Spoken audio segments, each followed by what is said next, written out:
Estimated guests, honor participants, ladies and gentlemen, good morning, and welcome to this morning sessions on human rights and tackling human rights, especially in the informal waste sector. My name is Francesca Montevecchi. I'm a plastic technical expert at UNEP, and I will moderate this session this morning.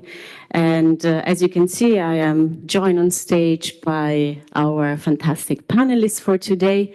And together we will delve a little bit into the world on how to integrate, how to promote a just transition for the informal waste sector in waste management and especially in extended producer responsibility schemes. Now, we know that the topic has been discussed a lot. There's been already the Sea of Solution conference last week where these issues were presented. There was in this very conference 2 days ago another presentation, a twin presentation on the same topic. And we believe that the momentum is dramatic, is very intense, and is very important to bring this topic up on the agenda. So how to promote a just transition for those that are not just vulnerable, but as we will see today, are the true heroes of a circular economy of recycling in many, many developing countries. So we will give the right space to this issue. And after these greetings, and let's say to have a smooth start in the day as we are the first session, we would like to show you one video, one documentary about waste speakers. And before we start, and I will ask the technician to start the video, I would like to say that this documentary was produced as part of a report that we are preparing at UNEP on the topic of extended producer responsibility and how this can ensure a just transition and the protection of human rights for informal waste speakers. This report will be published soon, hopefully end of this year, if not beginning of next year. So these are bits and pieces of this work that we would like to present to you today. And I hope you enjoy. So please, the technician, if you can start with the video.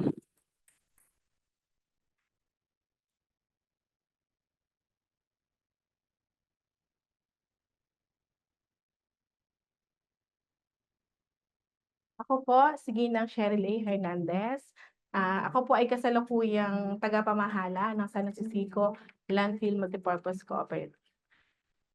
Nagsimula po kami noon na ang amin lang negosyo ay namimili ng scrap sa loob ng dump site mula doon sa mga nasosort na recyclables na aming mga sorter. Pero ngayon, meron na kaming hollow block making, meron na din kaming loan and credit, meron na din kaming race trading. Kami ay naghahakot na din ng basura sa aming sa Batangas City. Ito na yung aming pinaka-main na negosyo sa ngayon.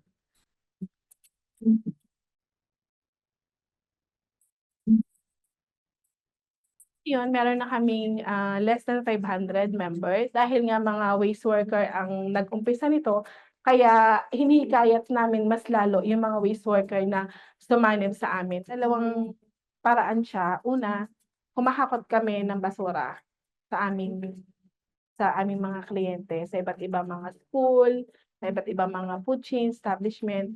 Nasa 40 establishment yung dadaanan nila sa loob ng isang gabi. Pag nakuhanan nila yun ng basura, idediretso nila dito sa bodega, ibababa nila yung mga food waste kasi yun ay gagamitin sa aming composting, ibababa nila yung kalakal kasi yun ay pwede nilang dagdag kita para sa kanila kasi bibilhin naman yun ng kooperatiba sa kanila. Pagdating naman doon sa pangalawa naming ginagawa, ito naman yung namimili kami ng iba't ibang mga scrap. Nakikipag-partner kami doon sa aming mga hinahakutan ng basura na may mga MRF, lalo sa mga schools na kami na din yung hahakot ng basura, tapos kami din yung kukuha at bibili ng kanilang mga scrap. So, meron kaming tao na naka-assign na pupuntahan namin doon, may grupo na naka-assign, titimbangin yung bawat plastic, babayaran doon sa isang establishment. ibabalik na dito sa bodega, and then pagka puwede na siyang i-deliver, isang karga na sa truck, dadalhin na namin sa aming mga bahay.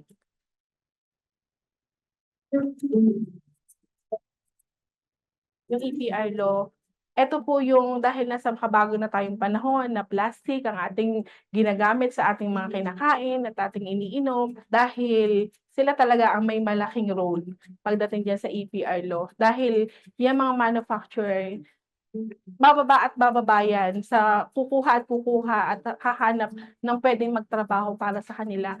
At sino po ba ang may kakayahan, sino ang meron ng alam at sanay sa gano'ng klase ng trabaho, yun po yung mga waste worker. Dahil kami naman ay kooperatiba na established na at kinikilala din naman dito sa aming lungsod, so maaari kaming direktang makipag-partner sa kanila at, maibigay kung ano man yung kinakailangan nila, mula sa amin.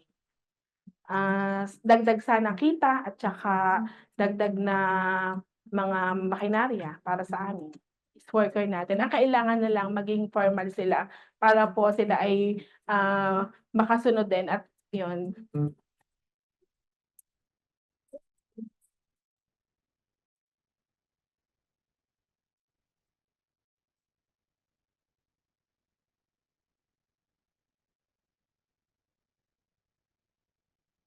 Well, thanks a lot, and we hope you enjoyed this little glimpse into the life of the informal waste sector. And as you could see, the video was showcases something specific, which is an association, a cooperative of waste pickers.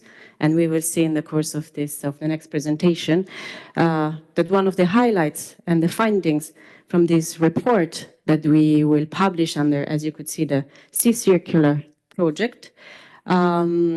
This report will investigate a lot on the role that these associations and cooperatives of waste picker can play as a game changer. And maybe I would like also to provide you with a little more content from this report before we delve then into the discussion with our panelists. So I would like to ask our technical support to launch the presentation.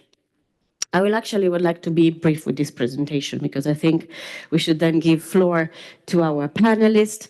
But this is really meant as a food for thoughts to see what were the key findings and what we were able to add to the conversation that, as we saw, is very prominent at the moment.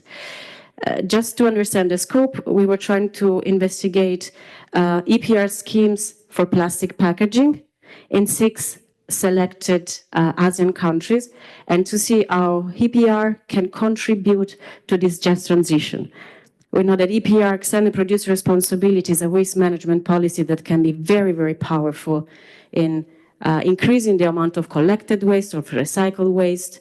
But there is a risk, if this policy is not properly designed, there is a risk that this endangers the livelihood of those who are currently living from the waste. But the good news is that there is also ways to bring these policies, this EPR, together with the human rights. And that's what we try to investigate and then to formulate into some practical recommendations, especially for governments and practitioners. They are the first initiator of the recommendations we propose. And as said, the whole investigation revolves around on, is it possible that EPR supports us with the just transition for the informal waste sector? And what could be the role of the different actors? That was important. And maybe one of the fundamental questions that I personally wanted to investigate in this report is, can we use the EPR as a financial instrument? Because in the end, in the majority of cases, EPR, it is a financial instrument. It requires producers to pay a fee based on the product they place on the market. And can we trigger down this financing all the way down to the informal waste sector so that they can also take their fair share, because they are acting as waste management operators and they should be treated as such in a just transition. Just very briefly, we had desk research to compile this report, desk research in the different countries, support from national and local experts to conduct this analysis. And we try to add some value by having interviews with the informal waste sector. And specifically, we subdivide the sector into a hierarchy that can be seen and is reflected almost everywhere worldwide, which is to have a lower tier of informal waste speakers, usually working as individuals, usually, as we will see, belonging to the poorest cohort of people and the one with less access to human rights. Then we usually have a middle tier.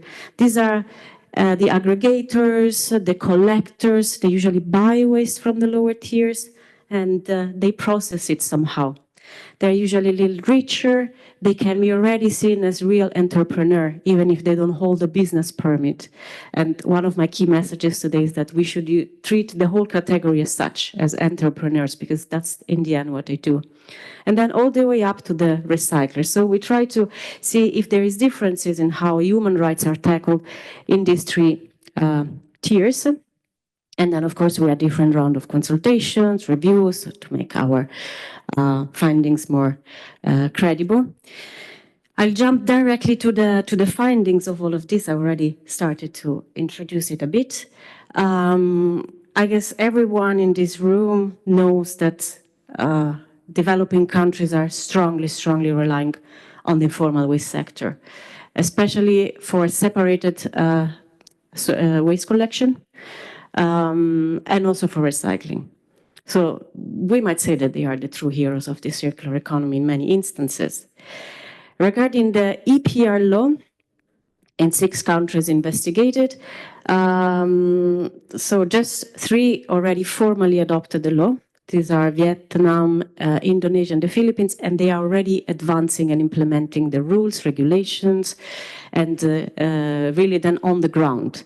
Whereas other 3 countries that this report focuses on, Malaysia, Thailand, and Cambodia, they have EPR strongly on the table at the political discussion. And their introduction is foreseen soon, in the next couple of 2 or 3 years in the respective countries. I will touch, despite it's an important topic, I will maybe just fly over it for the sake of time. PROs, producer representative organizations, these are a classic body in an EPR scheme. They are those that take the responsibility from producers to organize the waste management operations. They can be also crucial in a just transition. That's my message here. Their role, and we have seen that also in the conference last week, the role of such organization should be to try to have a look at the partnerships and cooperation they can have with the informal waste sector in allocating waste management corporations. And they could also be the entity that manages to pass the fees from EPR all the way down to the informal sector by paying these people for the waste services. So also an important role. So we saw also that there are gaps in the inclusion of the sector in the 3 countries. And by inclusion, I really mean into the legislation in terms of provisions, but as well as in the consultation that happens before the preparation of the legislation, but also all the discussion that happened during the implementation of the system. So imagine all the roundtable, the national committees that exist in different countries, they rarely have informal waste speakers participating. This is a gap that can be even easily addressed. We will see that in a glance. And one key finding that we have is that association and cooperation of waste speakers, we saw that already a little bit in the video, they can really play a crucial role. I will say it in my own words, in reaching this critical mass of minimum people like informal waste speakers or individuals to be more powerful. It seems, and we will see that in a glance and quickly, unfortunately, in the interviews findings, Individuals alone seem to be not very powerful in reaching the authorities, in communicating with them, in claiming their own rights. Most of the time, they don't even have access to this information. They don't even know what they don't know. But once they join these associations and cooperatives that can work in many, many, many forms. And one form, for instance, is owned by the informal waste speakers themselves. One structure that we've seen is that informal waste speakers pay a very small fee in return for being members and having all the benefits of the association: access to credit, access to healthcare, access to education, dialogue with the authorities, with the local authorities or the national authorities, and plus having the revenue and a more stable compensation in return for their work that stabilize their living income and makes their lives less uncertain. So this is one of my key messages of this association and cooperatives. Maybe just very quickly about what we found specifically in the interviews.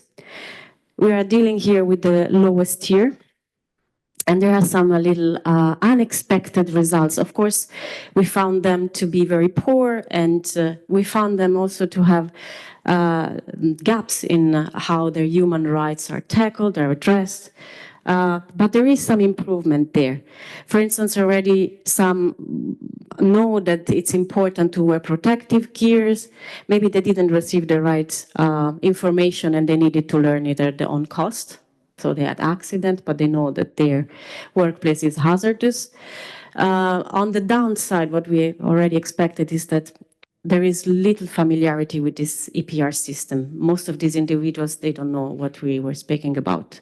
And also, unfortunately, they have an earning that is below typically $10 per day, which by some scientists is a little bit the threshold that we have between the poverty and the mid-income. So it's the tipping point where people can start to afford a living income. It's not exact everywhere, so it can have small variation, but let's say can be a reference. But more important even than that, we found that most of these waste speakers, they would like to have more stable income. The price volatility of what they sell, the recyclables, and the fact that their livelihood depends just on what they pick, makes their daily income very unstable. And by that also their life and their access to many, many services, including credits, including access to healthcare, social security, and so forth. And as I was anticipating, the upper tiers are going a little bit better. And I myself, I was a little bit even surprised to see how wealthy they can become. And I was telling you, they are really entrepreneurs in most cases. I was taking personally these pictures and the video of before, and I was struck to see that sometimes by the landfills, you would see cars driving that I was thinking, not even me, I can afford this car, because they are pricey and then I was told these belong to the end of the chain recycler. They are still informal. They are working there in the premises. But the main message here is that this middle tier, they have a better access to basic services. They are still vulnerable to this price fluctuation, but their earnings can be very high. They already also know about EPR. They would like to join. They should also be part of a just transition because at the moment they are mostly working informally. And they are entrepreneurs. They need more capacity in this term. And they are an important wheel of the system at the moment. So it was important to hear also their voice. Just for completeness, I would like to mention that we also interviewed these PROs, these producer responsibility organizations. And maybe a key message that I would like to pass on, a key finding, was that PROs would be even willing at this point to cooperate and collaborate with the informal waste sector. The true difficulty, and if I can pass it in just a few words, is that EPR require some organization. EPR has targets in the law that needs to be measured, recycled quantities, collected quantities. This is necessary to have the APR system fulfilled. And this can be hardly done based on how the informal waste sector works right now. Typically, the quantities that are collected are not recorded. The sector is informal, so it's very difficult to form contracts, formal contracts. So these PROs in the countries are trying to establish forms of cooperation and partnership. But obviously, my takeaway from all this was that if, for instance, we already start with including acknowledging the legal status of certain workers, at least of the association and cooperation of these workers in the law, then legally it could be already easier to start for PROs to cooperate with the association and then with informal waste speakers. So inclusion is very important. And by that, as we have seen through the role of association, it's almost automatic that human rights will be addressed. So if the informal waste speakers manage to join this association, this cooperation, they will have automatically more access to organized healthcare. Child labor is prohibited by default because these individuals are part of something that is semi-formal. There is access also to social services that are paid through the cooperation.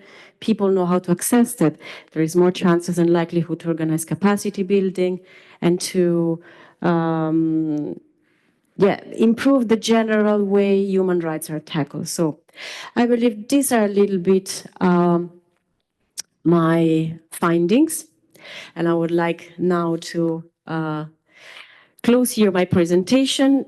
And before we then jump into the panel, we would like to have a very quick Mentimeter. It's just one question, and it's just like testing the temperature in the room. So I guess you're all familiar by now to the rules of the game. If you can go to www.menti.com and enter the code 9775513 or scan the QR code. I will give you a few seconds just in case you're still typing in the code. Let me see. So it looks you are all in the room, in our virtual Menti room. So I will launch the question. It's very easy and very provocative, actually. Is the integration of waste speakers and the informal waste sector into formal waste management system essential for safeguarding their human rights? So let's see where we stand with this. And we have different answers from it is essential, yes, to some extent, but there should be other support mechanisms, or is not necessary. The two subjects are unrelated, or I am not sure, prefer not to say.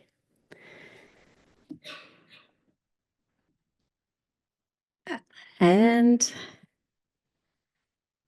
we can see the results clearly enough. It's very good to see that no one answered no. It's not essential, and we hope that, of course, everyone would agree that is either essential or, which I also find very pertinent to some extent, but there should be other support mechanism to be implemented. So we can close the Mentimeter now. I think it's clear where the room stands with this topic. Thanks a lot. And I would like now to move and transit to our panel discussion. We're perfectly on time. That's very good. So I would like to welcome on stage with me this morning, start from my immediate left, Mr. Vivekanand Sistla, I hope I pronounce it correctly, is the head of the Research Development for Beauty and Well-being at the Sea of Global Pond at Unilever. Then we have Mr. Krishna And we also have on stage Mr. Akbar that will help us with the interpretation. Mr. Krishna is grassroots leader for Waste Speakers Alliance in India as part of the Global Alliance of Waste Speaker. And then we have allow me to call you with your short name. It's a little bit easier for me. Yam Trepipstiriwat. You can repeat your name afterward, maybe in the right way. Senior campaigner at the Sea Plastic Project Manager at the Environmental Justice Foundation. So thanks a lot for being here with me on stage to answer a series of questions. So I would start from my immediate left. And I will actually ask the same question to the three of you. But yeah, let's start imposing this question. And we have seen some videos, some information about EPR schemes, about informal waste speakers. The room agrees that just transition is necessary. Maybe there is the need for other mechanisms, but this just transition needs to happen for the informal waste sector. So you're representing a big multinational company. I would like to ask you, what is the role of the stakeholder group you're representing in making this transition equitable? Thank you, Francesca. And I want to commend you on the quality of your presentation. A lot of the points I'm going to say that you mentioned resonate with us. First, commenting on the video, what I saw in the video was a brilliant entrepreneur, a great organizer, a great leader. So, and there are some heroes on the stage here as well, with us today. So the first thing for me is we need to recognize the role of the informal sector in the plastic process. So we saw also in the way Ms. Cheryl Hernandez explained it, there's a business opportunity here, collecting plastic, recycling it, collecting good quality, clean plastic and recycling it creates higher value in the supply chain. And to retain higher value, you need the best practices along every step of the supply chain. So what I saw in that video was the way she had organized everything was very systematic. And she's also done a great job of getting the teams to form an association for their benefits and to protect their rights. We are fully supportive of this approach. We started using recycled plastic in this part of the world into about 2019 or 20, just before COVID. And it was about 1% of recycled plastic in our operations at that time. We have now moved to over 23, 24% of recycled plastic usage. And what that has taught us in the process is that there is value in the waste. And it is very important that the value is distributed equitably and fairly across all participants and actors who allow this waste to become value. And here we call out the role of the informal sector in every market. I'm very happy with the comments you made, Francesca, on the EPR scheme. I also saw in the video the mention of EPR. So wherever there's a policy framework, even if it's a somewhat informal policy framework, we see the results are much better. You do need some kind of organization and policy around which to frame the objectives and to make sure there's consistent progress along the way. And that's what we are supporting. We have been an active participant in developing the EPR framework in Southeast Asia, in the countries you mentioned. And we also propagate the use of fair practices, just transition in the Global Plastics Treaty. In Bangkok, a few months ago, we had a few meetings on the Global Plastics Treaty. We are very big supporters of this treaty because we believe that an international global framework with specific targets and goals signed up to by countries will be a great starting point to implement the right practices within EPR, including just transition across all markets. So we're a big supporter of that. And finally, I'll say that we have recently come together as a few FMCG companies. So it's Unilever, Nestle, typically business rivals, Coke and Pepsi, right? We find common ground in a space called Fair Circularity Initiative. I will share the link later with the organizers. The Fair Circularity Initiative essentially is addressing this issue corporates coming together to make sure that there's just transition, fair wages, lack of discrimination, and we have a 10-point charter to follow when it comes to getting the informal sector fully integrated into the plastics economy. So I will stop there and I'll elaborate on that a bit later in further answers. Thank you. Thanks a lot. So I would like to move on to our next panelist, Mr. Krishna and Akbar. Same question also posed to you. If there is any specific message from the video would like to pick up, but most and foremost, what is the role of the stakeholder group you're representing in making this just transition equitable and possible? Thanks. Thank you. Video ಬಂದ್ಬಿಟ್ಟು ತುಂಬ ಚೆನ್ನಾಗಿದೆ. ಅದರಲ್ಲಿ ಇರೋ ಥರನೇ ಆಗಬೇಕಂತ ಕೂಡ ನಮ್ಮ ಆಸೆ ಕೂಡ. ಆದರೆ ನೀವು ಹ್ಯೂಮನ್ ರೈಟ್ಸ್ನಲ್ಲಿ ನಮ್ಮನ್ನು ಫಾರ್ಮಲ್ ಆಗಿ ತೊಗೊಂಡು ಬರೋದು ಯೋಚನೆ ಮಾಡೋದು ತುಂಬ ಒಳ್ಳೆಯ ವಿಷಯನೇ. ಅದು ಕೂಡ ನೋಡಿ ಸುಮಾರು ಜನ ಅದಕ್ಕೆ ಜಾಸ್ತಿ ವೋಟ್ ಕೂಡ ಮಾಡಿದ್ದೀರಾ. ಆದರೆ ಯಾವ ಥರ ನೀವು ನೋಡಿಕೊಂಡು ಆ ವೋಟ್ ಮಾಡಿದ್ದೀರಾ ನನಗನ್ನಿಸ್ತಾ ಇದೆ. ಇವರು ಫಾರ್ಮಲ್ ಆಗಿ ಬರಬೇಕು, ಇವ್ರು ತುಂಬ ಕಷ್ಟಪಡ್ತಾ ಇದ್ದಾರೆ, ಆ ಥರ ಮಾತ್ರ ನೋಡ್ತಾ ಇದ್ದೀರಾ ಒಂದು ಡಿಗ್ನಿಟಿ ಲೆವೆಲ್ಗೆ. ಆದರೆ ನಾವೇನು ಕೇಳ್ತಾ ಇದ್ದೀವಿ ಒಂದು ವೇಸ್ಟ್ ಸ್ಪೀಕರ್ ಆಗಿ, ನಮಗೆ ಡಿಗ್ನಿಟಿ ಬರಬೇಕು, ಅದ್ರ ಜೊತೆ ನಮ್ಮ ಲೈವ್ಲಿಹುಡ್ ಕೂಡ ಸೇಮ್ ಥರ ಚೇಂಜ್ ಆಗಿರಬೇಕು.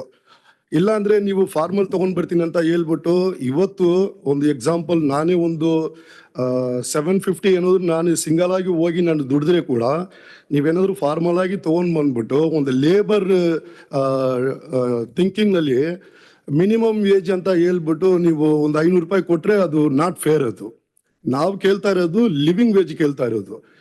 ಅದಕ್ಕೋಸ್ಕರ ತಾನೇ ನಾವು ಬಂದು ಹ್ಯೂಮನ್ ರೈಟ್ಸ್ ಕೂಡ ನಾವು ಪ್ರೆಸರ್ ಕೊಡ್ತಾ ಇದ್ದೀವಿ. ನಮ್ಮನ್ನು ಅದ್ರ ಒಳಗಡೆ ನೀವು ಆ್ಯಡ್ ಮಾಡಿ, ಯಾಕಂದರೆ ಇದ್ರ ಮುಖಾಂತರ ಆಗಿ ಹೋಗಿ ಅಲ್ಲಿ ಜಸ್ಟ್ ಟ್ರಾನ್ಸಾಕ್ಷನ್ ಮತ್ತು EPR ಅಲ್ಲೆಲ್ಲ ಹೋಗಿ ಪುಷ್ ಮಾಡೋದಕ್ಕೆ ಇದು ಕೂಡ ನಾವು ಹೆಲ್ಪ್ ತೊಗೊಳ್ತಾ ಇದ್ದೀವಿ. ಇವಾಗ ಒಂದು ಡೇಟಾ ಕೂಡ ತೋರಿಸ್ಬಿಟ್ಟು ಹೇಳ್ತಾ ಇದ್ರು, ಎಷ್ಟೋ ವೇಸ್ಟ್ ಸ್ಪೀಕರ್ಗೆ EPR ಬಗ್ಗೆ ಗೊತ್ತಿಲ್ಲ ಅಂತ. ಅದು ನೋಡಿ ನಮಗೆ ಗೊತ್ತಿಲ್ವಾ ಅಥವಾ ನಮಗೂ ಗೊತ್ತಿಲ್ಲ ಥರ ಇಲ್ಲಿ ಡಿಸೈನ್ ಮಾಡಿದಾರ? ಎಲ್ಲ ಕಂಪನಿ ಗೊತ್ತು, ಇವ್ರಿಗೆಲ್ಲ ಗೊತ್ತು. ಒಂದು ಎಕ್ಸಾಂಪಲ್ ನೋಡಿ, ಇವಾಗ ಸ್ಮಾರ್ಟ್ ಫೋನೇ ತಗೊಳ್ಳಿ, ನನಗೆ ಓದಕ್ಕೆ ಬರಲ್ಲ, ಬರೆಯೋಕ್ಕೆ ಬರಲ್ಲ, ಆದರೆ ನಾನು ಯೂಸ್ ಮಾಡ್ತಾ ಇದ್ದೀನಿ.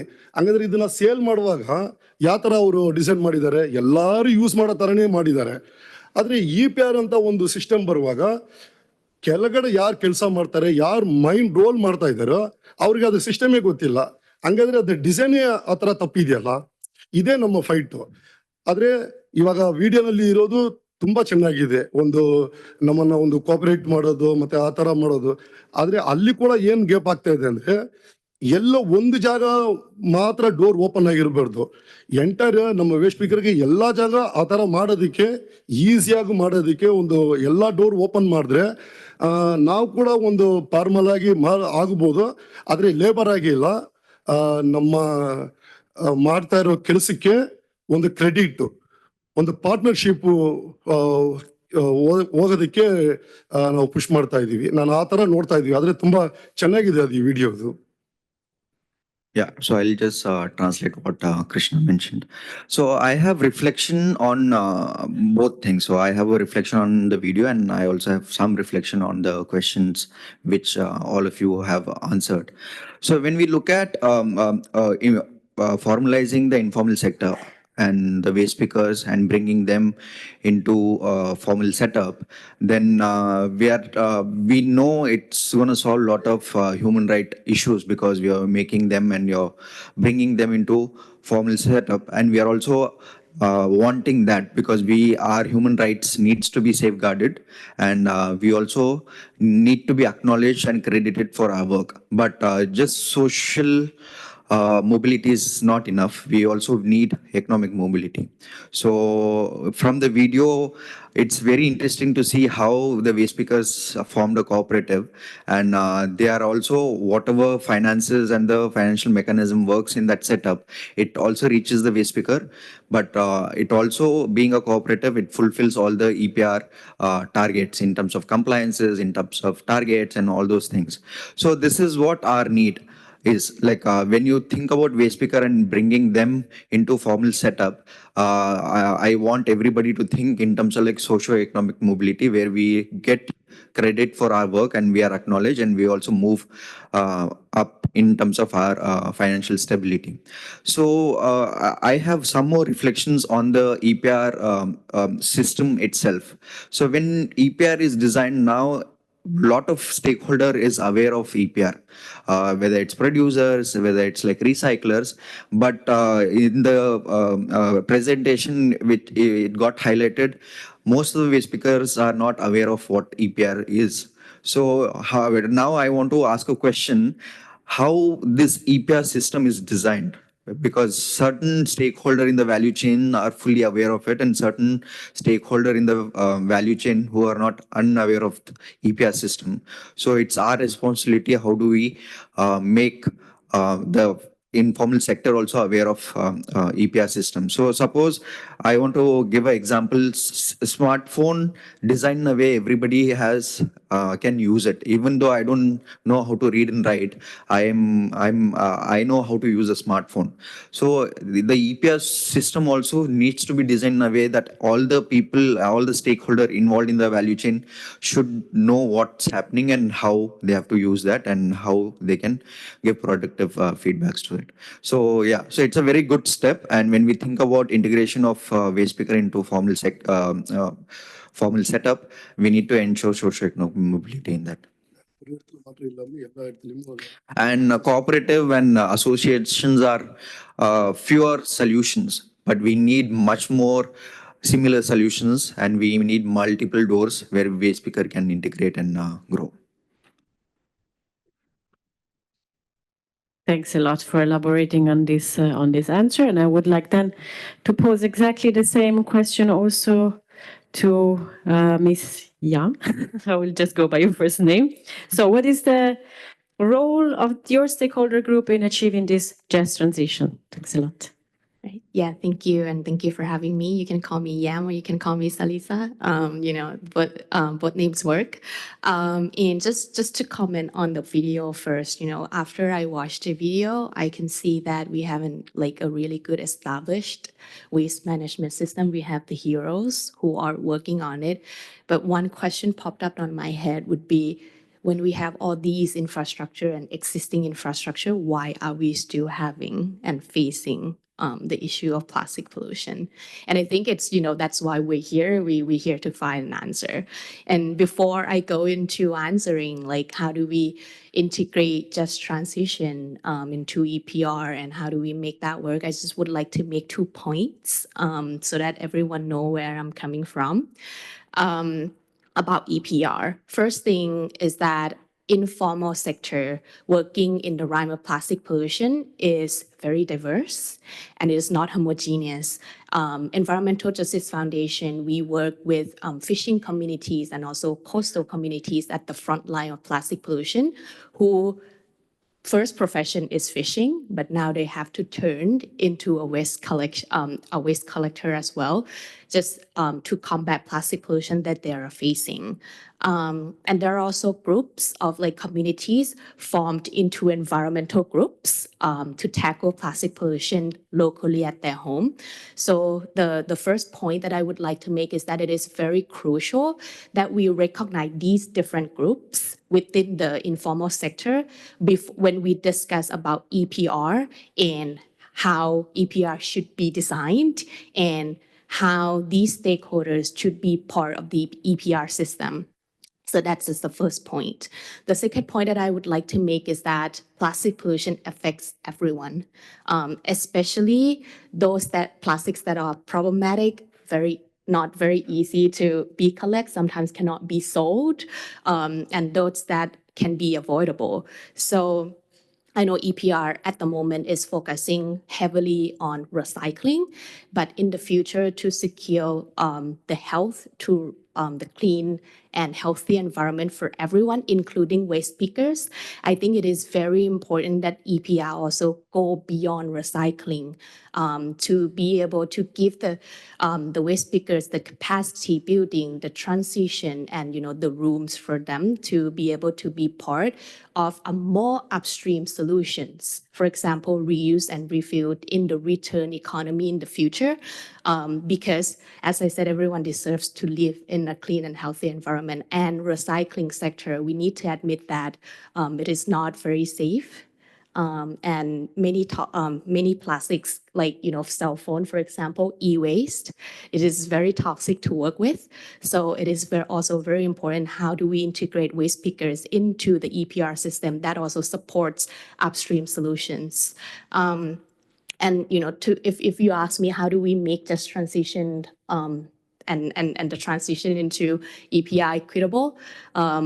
I think this is something everyone has been saying, but I would like to reiterate it one more time, is that EPR has to be mandatory.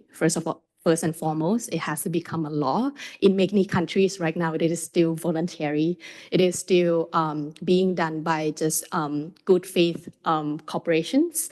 So it doesn't give incentive for everyone to be part of this, and that's it gives also the independent for different sectors to design the EPR that can include or exclude waste pickers, right? So it has first to become a law, but also very important that waste pickers, informal sectors, affected communities, frontline communities, fishing communities are also part of writing that law.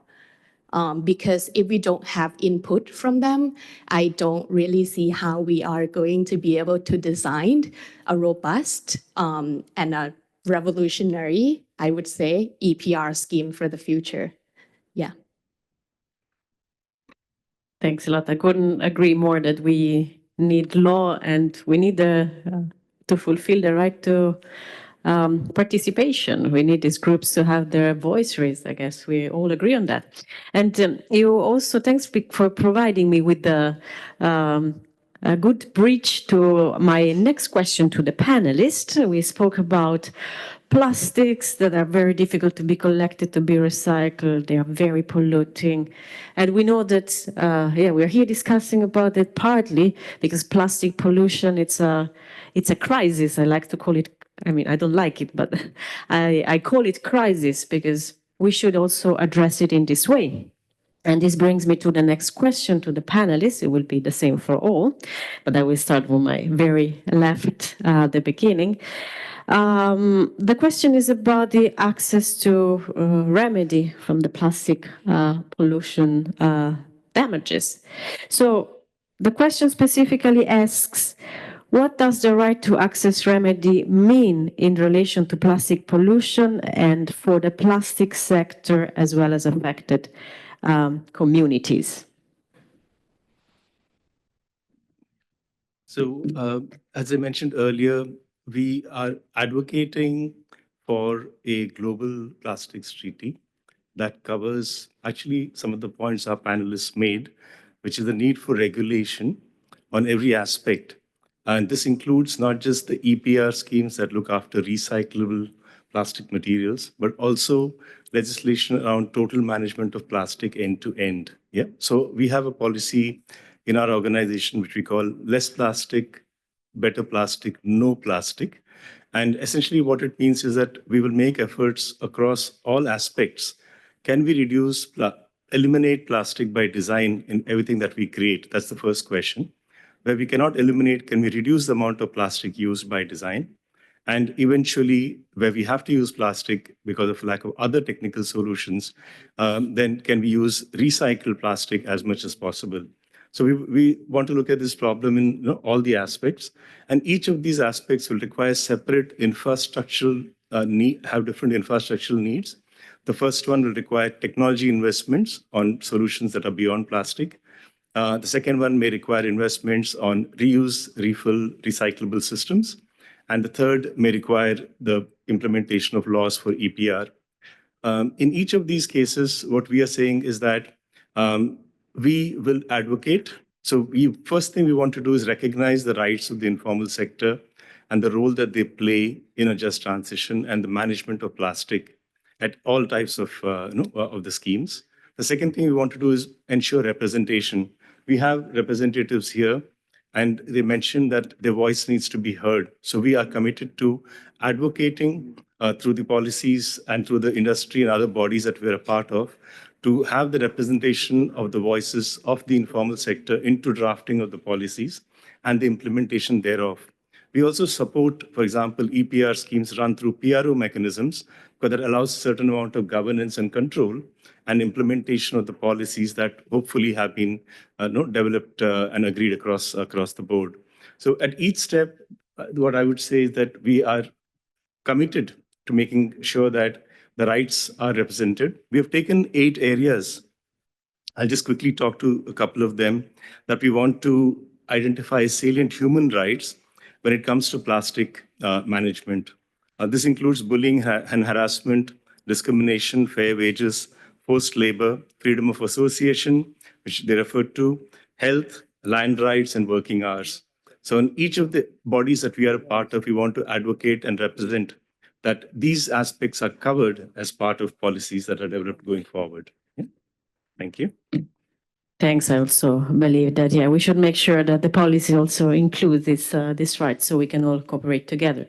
So I will ask then my question to Mr. Krishan Akbar. Maybe, I don't know if you can already okay, please. ಪ್ಲಾಸ್ಟಿಕ್ನಲ್ಲಿ ನಾವು ಕೂಡ ಅದೇ ಹೇಳ್ತಾ ಇರೋದು. ಇವಾಗ ನಿಮಗೆ ಗೊತ್ತಿರೋ ಥರ climate ಚೇಂಜ್ಗೆ ನಾವು ಎಷ್ಟು ಕಾರಣ ಆಗಿದ್ದೀವಿ ಸೇವ್ ಮಾಡೋದಕ್ಕೆ. ಯಾಕಂದರೆ ಎಲ್ಲ ವೇಸ್ಟನ್ನು ಲ್ಯಾಂಡ್ ಫಿಲ್ಡನ್ನು ಉಳಿಸಿ ಅದು ರೀಸೈಕ್ಲಿಂಗ್ ಮಾಡೋ ಕೆಲಸ ನಾವು. ಆದರೆ ನಮ್ಮ ವೇಸ್ಟ್ ಸ್ಪೀಕರ್ ನಾವೇನು ಮಾಡ್ತಾ ಇದ್ದೀವಿ, ಬರೀ ರೀಸೈಕ್ಲಿಂಗ್ ಮೆಟೀರಿಯಲ್ ಪ್ಲಾಸ್ಟಿಕ್ ಮಾತ್ರ ತೆಗಿತಾ ಇಲ್ಲ. ಸಿಂಗಲ್ ಲೇಯರ್ ಪ್ಲಾಸ್ಟಿಕ್ಕು ಕಲೆಕ್ಟ್ ಮಾಡ್ತೀವಿ, ಮಲ್ಟಿ ಲೇಯರ್ ಪ್ಲಾಸ್ಟಿಕ್ಕು ಕಲೆಕ್ಟ್ ಮಾಡ್ತೀವಿ. ಇದು ಏನು ರೀಸೈಕ್ಲಿಂಗ್ ಆಗುತ್ತೆ ಅದಕ್ಕೆ ಏನು ಎಫೆಕ್ಟ್ ಕೊಡ್ತೀವೋ ಅದೇ ಎಫೆಕ್ಟ್ ಇದಕ್ಕೂ ಕೊಡ್ತೀವಿ. ಆದರೆ ಇದು ರೀಸೈಕ್ಲಿಂಗು ಆಗಲ್ಲ, ಆದರೆ ಅದರಿಂದ ನಮಗೆ ಯಾವ ಒಂದು ಬೆನಿಫಿಟ್ ಇಲ್ಲ, ₹1 ಕೂಡ ನಮ್ಗೆ ಸಿಗೋದಿಲ್ಲ. ಆದರೆ ಎಲ್ಲ ಕೆಲಸನೂ ಮಾಡ್ತೀವಿ, ತೊಗೊಂಡು ಬರ್ತೀವಿ, ಸೆಗ್ರಿಗೇಷನ್ ಮಾಡ್ತೀವಿ, ಆಮೇಲೆ ಸ್ಟೋರೇಜ್ ಮಾಡಿ ಇಕ್ತೀವಿ, ಆಮೇಲೆ ಒಂದೇ ಸಲ ಬಂದ್ಬಿಟ್ಟು ವೇಸ್ಟ್ ಟು ಎನರ್ಜಿ ಅಂತ ನಮ್ಮ ಕಡೆಯಿಂದ ಫ್ರೀಯಾಗಿ ತೊಗೊಂಡು ಹೋಗ್ಬಿಡ್ತಾರೆ. ನಾವು ಕೂಡ ಹೇಳ್ತಾ ಇರೋದು ಅದನ್ನೇ. ಪ್ಲಾಸ್ಟಿಕ್ ಟಿ ಏನು ಬರ್ತಾ ಇದೆಯೋ ಅದರಲ್ಲಿ ಕೂಡ ನಾವು ಇದೇ ಪುಷ್ ಮಾಡ್ತಾ ಇರೋದು. Single layer plastic, multi layer plastic ban ಮಾಡಿ. ಆದರೆ ಎಲ್ಲ ಪ್ಲಾಸ್ಟಿಕ್ ನೀವು ಬ್ಯಾನ್ ಮಾಡಬೇಡಿ, ಯಾಕಂದ್ರೆ ರೀಸೈಕ್ಲಿಂಗ್ ಆಗೋದು ಆಮೇಲೆ ರೀಯೂಸ್ ಆಗೋದು ಅದೆಲ್ಲ ಹಂಗೆ ಇರಲಿ. ಯಾವುದು ನಮಗೆ ಹಾನಿಕರ ಆಗ್ತಾ ಇದೆ ನಮ್ಮ ಪರಿಸರಕ್ಕೆ ಅದನ್ನ ಬ್ಯಾನ್ ಮಾಡಿ ಅಂತ ನಾವು ಹೇಳ್ತಾ ಇದ್ದೀವಿ. ಗ್ಲೋಬಲ್ ಪ್ಲಾಸ್ಟಿಕ್ನಲ್ಲಿ ಅದರಲ್ಲಿ ಕೂಡ ನಾವು ಹೇಳ್ತಾ ಇರೋದು ಇದನ್ನೇ, ನೀವು ಬ್ಯಾನ್ ಮಾಡಿ. ಆದರೆ ಸಿಂಗಲ್ ಲೇಯರ್ ಮಲ್ಟಿ ಲೇಯರ್ ಪ್ಲಾಸ್ಟಿಕ್ನ ಬ್ಯಾನ್ ಮಾಡಿ. ಆದರೆ ತಿರ್ಗಾ ಅದನ್ನ ಬ್ಯಾನ್ ಮಾಡಿಬಿಟ್ಟು ಏನಾದರೂ ಒಂದು ನೀವು ಸಿಸ್ಟಮ್ ತಗೊಂಡು ಬರುವಾಗ ಅಲ್ಲಿ ಕೂಡ ವೇಸ್ಟ್ ಸ್ಪೀಕರ್ನ ನೀವು ಸೇರಿಸ್ಕೊಳ್ಳಿ. ಯಾಕಂದ್ರೆ ಇವಾಗ ನೀವು ಗ್ರೀನ್ ಜಾಬ್ ಅಂತ ತಗೊಂಡ್ ಬರ್ತೀರಾ, ಅದನ್ನಲ್ಲಿ ಆಮೇಲೆ ಹೇಳ್ತೀರಾ ವೇಸ್ಟ್ ಸ್ಪೀಕರ್ಗೆ ಅದರಲ್ಲಿ ಏನು ಗೊತ್ತಿಲ್ಲ ಅಂತ. ಇಲ್ಲ, ಅದು ಕೂಡ ಗೊತ್ತು ನಮಗೆ. ನೀವು ಟೆಕ್ನಾಲಜಿಗೆ ಬಂದ್ರೆ ಕೂಡ ನಾವು ಕೆಲಸ ಮಾಡೋಕ್ಕೆ ರೆಡಿ ಮಾಡ್ತೀವಿ. ಓವರ್ ಆಲ್ ಆಗಿ ನಾವು ಎಲ್ಲ ಕಡೆ ಹೇಳ್ತಾ ಇರೋದು ಇದನ್ನೇ, ನೀವು ಏನಾದರೂ ಮಾಡಿ ಅದರಲ್ಲಿ ವೇಸ್ಟ್ ಸ್ಪೀಕರ್ನ ಸೇರಿಸ್ಕೊಳ್ಳಿ ಅಂತಾನೆ ಕೇಳ್ತಾ ಇರೋದು ನಾವು.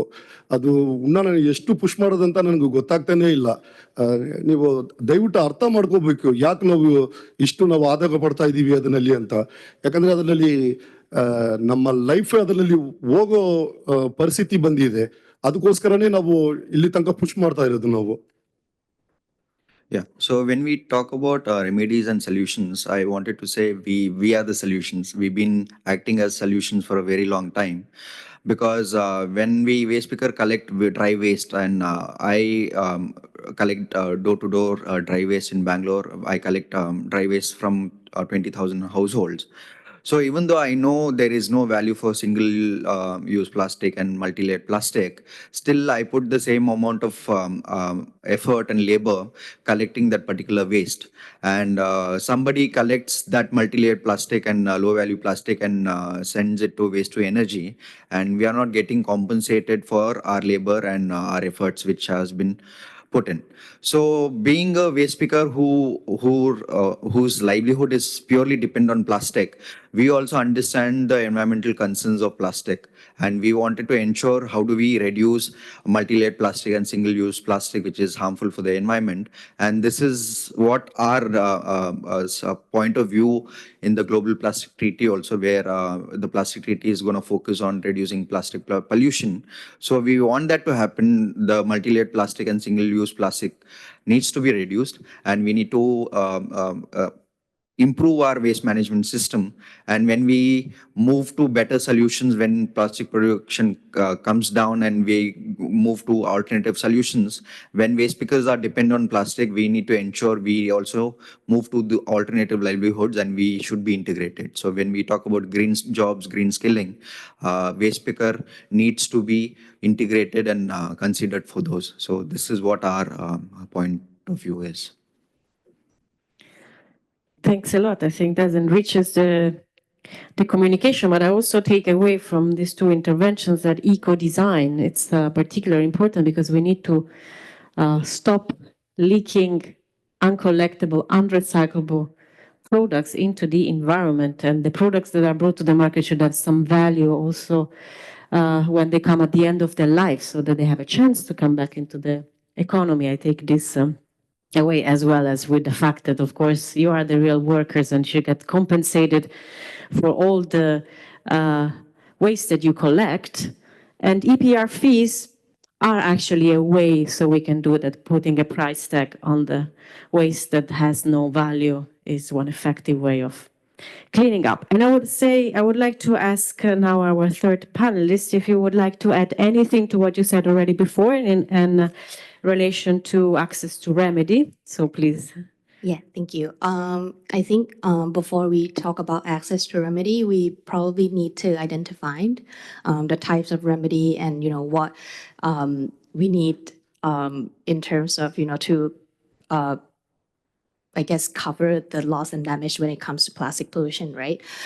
First of all, I would like to make it clear that plastic pollution actually pose impacts to life and the environment throughout the life cycle of plastics, and not just when it become waste.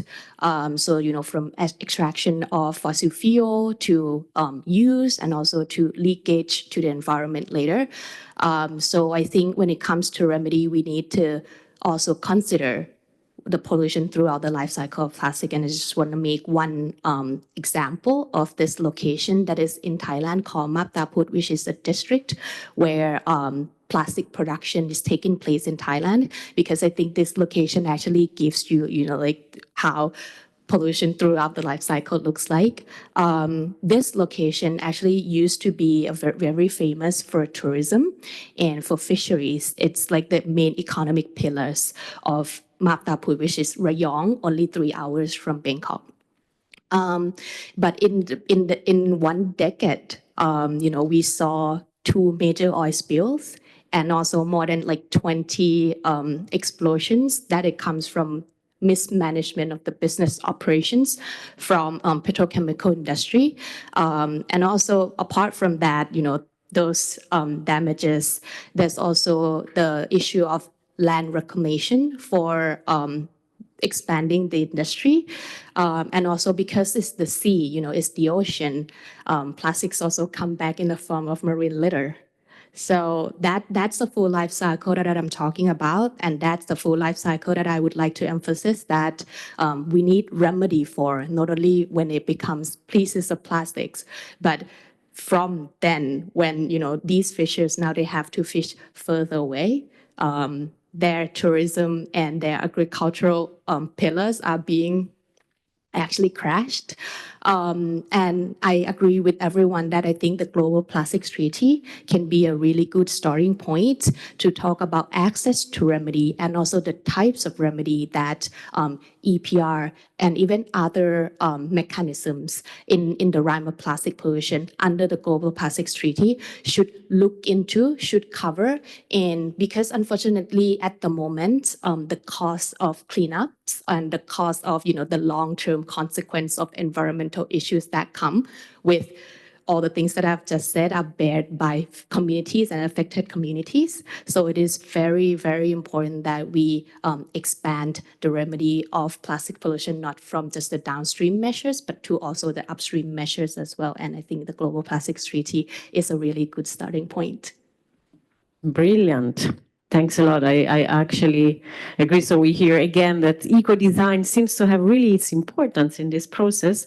And we all have obviously great hopes on the Global Plastic Treaty, and actually, integrating access to remedy through EPR, it's a very good idea. And the good news is that it's also not so, we don't have to reinvent the wheel. For instance, in Europe, where I come from, cost of, for instance, cleanup or awareness and this type of activities are covered by EPR fees. In many of our countries, this is already a mechanism. So it will be a lot about translating these mechanisms to the countries that are initiating with EPR. Now, I would like to thank you a lot, and I would like to see before we close, I would like to see if there is time for one or two questions from the audience, and I see two people there, so I would say first come, first serve. Okay, we have about 10 minutes, so I would like to give the floor to the gentleman with the hat on the second row. This is Ram Charitra Shah from Center for Public Health and Environmental Development, CFED, Nepal.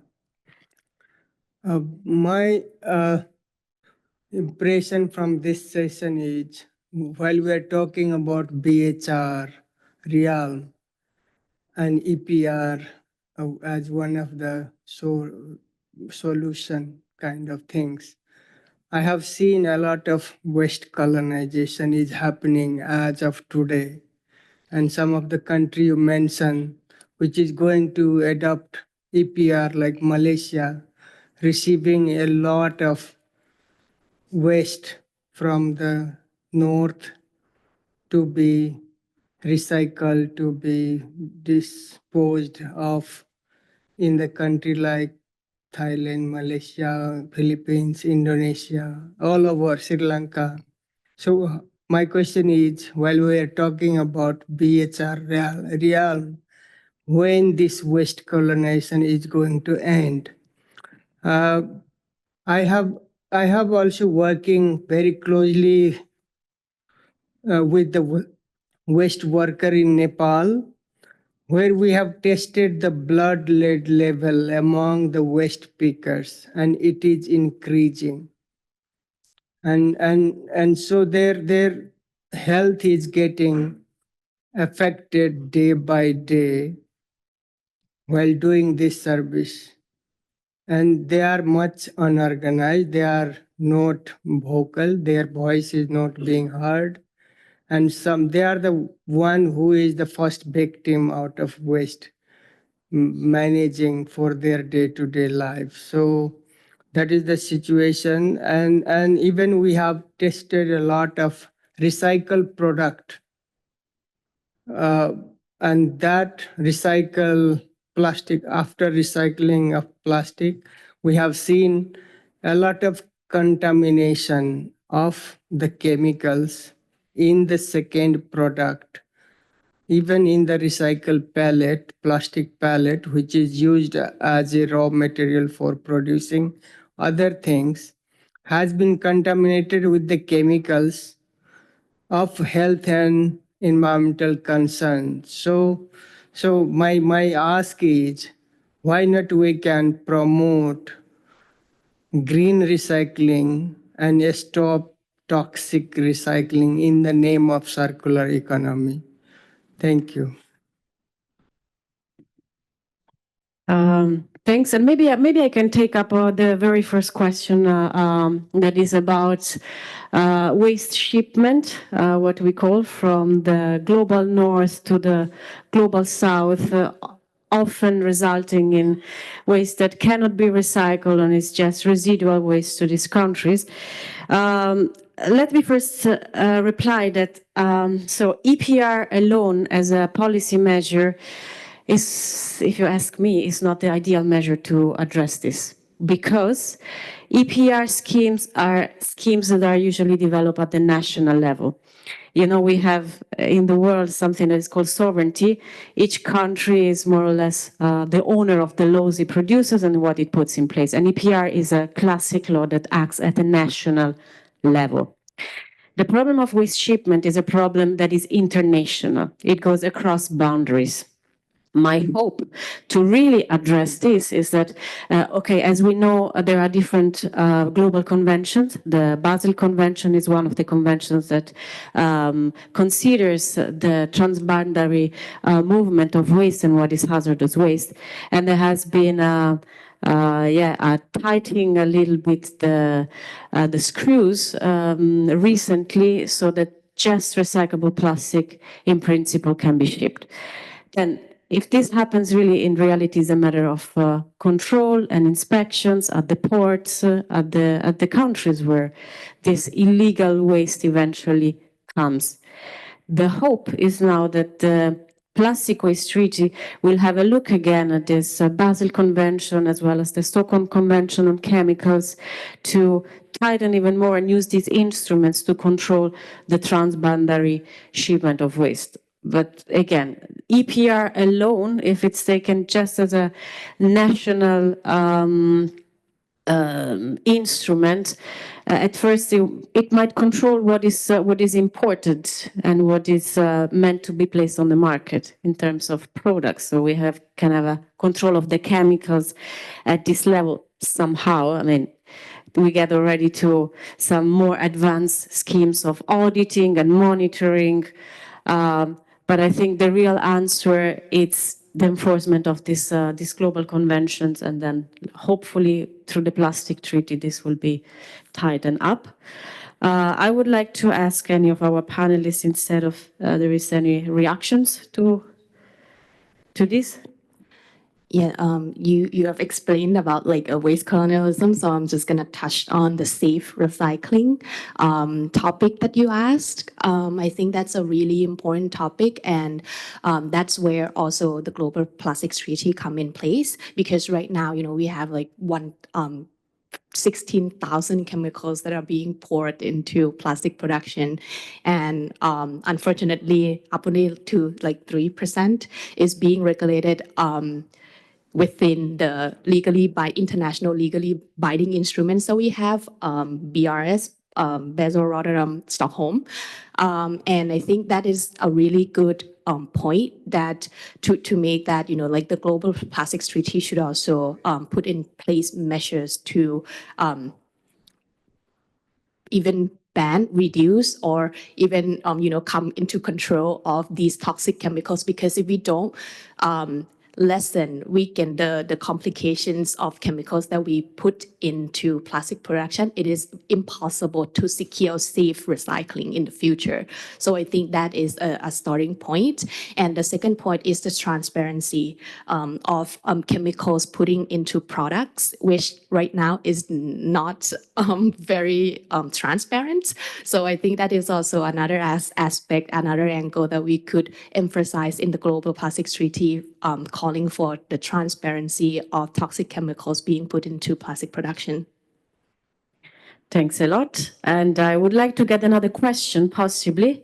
So I've seen the lady in the second row with the glasses on. Yeah. Thank you. Good morning.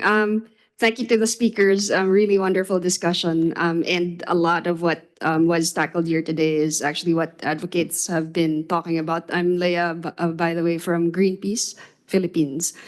The video was a good example of what's happening in the Philippines, but it's actually very, very few examples of that back home. The majority of the waste is unmanaged, and majority of this waste is multi-layer plastics, sachets, the really small multi-layer plastics. And it's true what our speaker, Jan, I think, said earlier, that in many places, it's not, it is waste pickers as well as fisher folk, farmers, communities. Fishers are now, instead of catching fish, they catch sachets and other unmanageable multi-layer plastics. Islands in the Philippines have no way to manage waste that cannot be recycled and cannot be managed. So it is really a big problem in the Philippines. And I appreciate what our speaker from Unilever mentioned earlier, that you support the GPT. But the reality on the ground is that industry in the Philippines have not yet have not made any commitments for the phase out of these really dangerous, very problematic plastic sachets. And although there is an EPR law in the Philippines, which you mentioned that companies like Unilever were part of in crafting, it is a very bad EPR law. It only focuses on collection and not on reduction.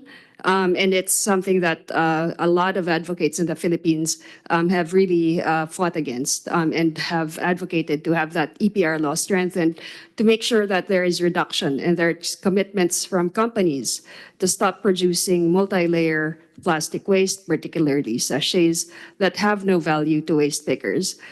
So maybe this is more of a request rather than a question to our speaker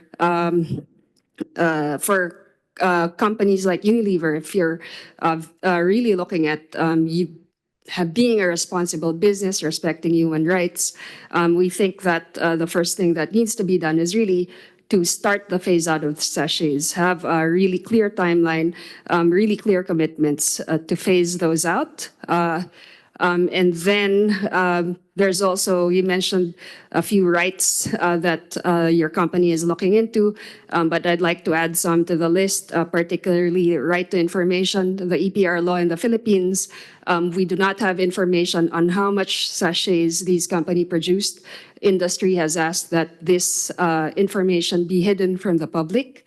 So it's not a really good way if you want a clear law that really manages the waste, that is open, that is transparent. It is not. So we would like to ask that that also be recognized. Industry state the information of the production of plastic sachets so that it is better managed in places where management is really such a big problem. The other thing is toxicity of these multi-layer plastics because of all the chemicals there, the dyes, the glues, etc. It's not stated in the packaging of the sachets. What is stated is the contents of the shampoo, for example, or the product inside, but the sachets themselves that are full of toxic chemicals, we do not know, and waste pickers also don't know what is in there, and it's part of the waste stream that people are exposed to, especially waste pickers every day. And the last one is also to support reduction of starting with single-use plastics that are unmanageable. Right now, what's happening in the GPT is that the Global Plastics Treaty is that the language for reduction is really being watered down.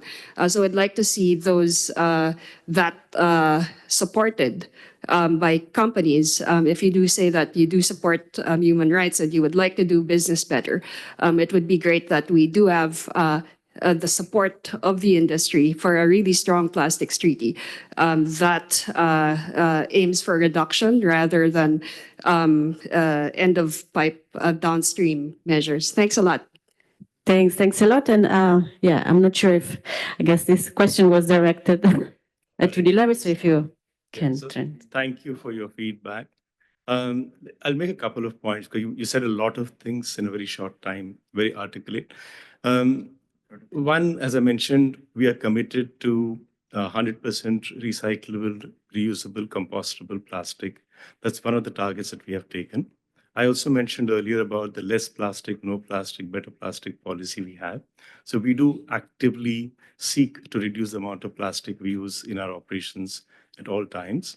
And when it comes to the Global Plastics Treaty, I'm assuming that you and other like-minded organizations are part of the development of the treaty as well. We do welcome all voices and opinions. And as a business coalition, not just Unilever, but other parties as well, we have put forth our points of view quite openly in public as to what we are proposing. And we do propose the principles of eco-design and the need to drive a lower plastic along the side, managing the existing plastic in the environment. So to your points, they're all good points, by the way. We acknowledge that there's a challenge that we are facing. And we also hear from you that maybe not everything is transparent or available. We do publish our plastic goals and our progress towards our plastic goals every year in our website.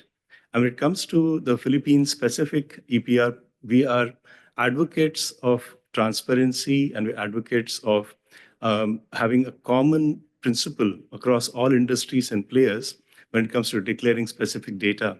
So we do want traceability. There's no way we can include the informal sector end to end without knowing who's participating in the plastic economy and what amounts of plastic are being managed across the company and across the country. So we definitely are proponents of making sure that there's right data at the right place available to the right officials, but also a level playing field across the industry. Yeah. So those would be a few comments I'd make, but thank you for your feedback. Okay.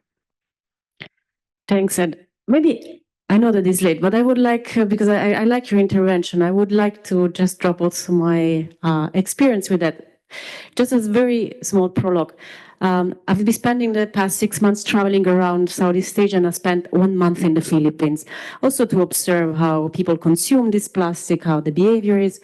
And maybe one approach a little bit out of the box to address this problem of sachets in the Philippines is not to see everything necessarily from the perspective of plastic, but also from food consumption. I've been staggered by the amount of packaged food like crisps or, salty prepared food is consumed in the Philippines. I've did even my own little cleanup on the beach and sampling of what I've found on the coast. And a lot is these sachets that are, part of a food consumption that is also unhealthy, that causes problems like diabetes, obesity, and so on and so forth. So not wanting to step out from the importance of tackling plastic pollution, tackling eco-design, and having industries trying to reduce the overall amount of packaging that is placed on the market, maybe part of the solution, this holds not just for the Philippines, but for many other countries, this part of the solution is in the food system. So trying to promote more fresh food that is not packed, that is not pre-processed. And maybe I can close with a small comment. It's very personal, but I was stuck, for instance, in the Philippines, but not just there.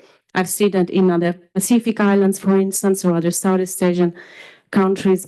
You have the best mangoes in the world, we say in the whole Pacific. So the Philippines have the best mango in the world. Still, people buy pre-packed small sachets full of a sort of powder with vitamins, and as the taste of mango to pour with water and have their, juice with vitamins. Maybe we should rethink also a little bit the food system, and that is just with a little bit thinking out of the box. That I would like to then close this first session. We are a little bit late, so I apologize for that. But I would like to thank a lot our panelists. Maybe we can give them a round of applause. And thanks for you, everyone, for being today with us for this first session. A very good continuation of the day. Thanks a lot.